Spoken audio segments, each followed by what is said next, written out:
But let's keep it on the women. There's been a show about the women today because that's what we're here to talk about. The hottest stories in the business. And one of them going into WrestleMania season, Hall of Fame announcement. We got the second one. We knew Triple H was going in to the Hall of Fame. The Undertaker and Shawn Michaels surprised him at WWE headquarters. Then he topsy-turvied, and he surprised the Undertaker and Michelle McCool during an appearance on ESPN where they were promoting LFG. Michelle McCool was announced as going into the Hall of Fame, being inducted in there. I think Michelle McCool had a lot to do when you look at that era that she was in.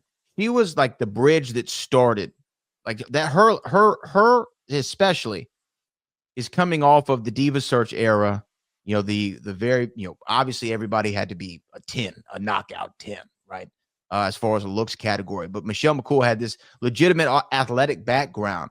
And then she was able to marry that with the character. And what her and Layla did together as Lay Cool was actually a highlight of the women's division in that era when, they weren't really talked about as much as, we're talking about right now. They weren't main event in a PLE. That's for damn sure. Michelle McCool helping to usher in that era, definitely deserving of her spot.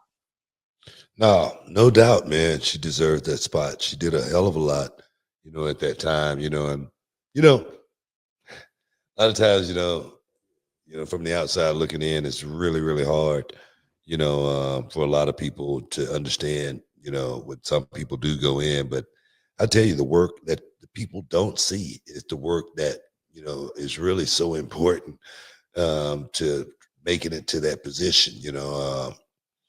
God told me once upon a time, you got to be champion in the ring and out of the ring all the time, and that's what she's personified, was going out there and putting the work in, sick, tired, torn, ragged, worn, beat up, but still being able to go out there and get the job done. And yes, a body of work says she should be there. So yeah, I'm pretty proud of her. Yeah, definitely well-deserved honor for her. And, to be, it's always, let me ask you this, because it's been fun to see these two announcements because we got to see it when it happened. Most of the time this is done from a phone call. There's not a camera rolling. We don't know what's about to go down. You've received the call. Well, you've received it twice, but I think, did they call Sharmell directly? No, they called me. They called you and then asked to talk to Sharmell, right? Yeah. Mm-hmm.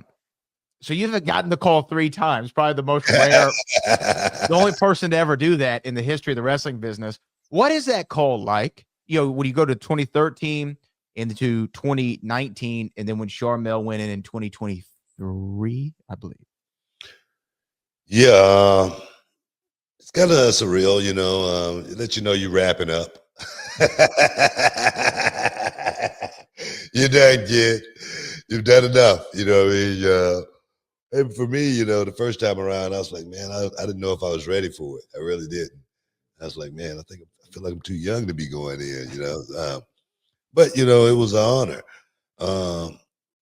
And then the second time around, I was like, wow, this is amazing, because I didn't think my brother and I was going to get on it as a tag team in WWE because we never really worked there once.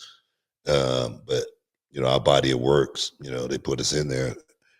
Yeah, man, it's an amazing feeling. For me, I knew I was going to get a chance to do the one thing that I always wanted to do, and that was just thank the fans. Thank my wife. Thank the people that helped me along this journey. That's it. I think that's what that night is, made for.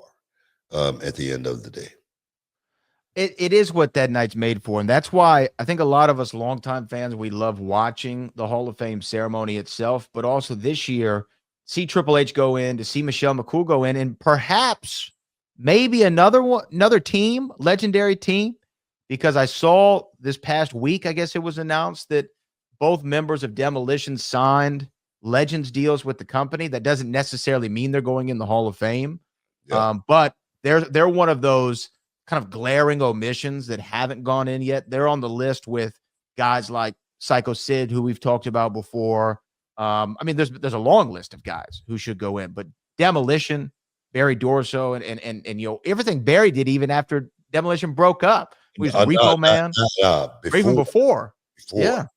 His body of work definitely says he should be in the Hall of Fame. Yeah.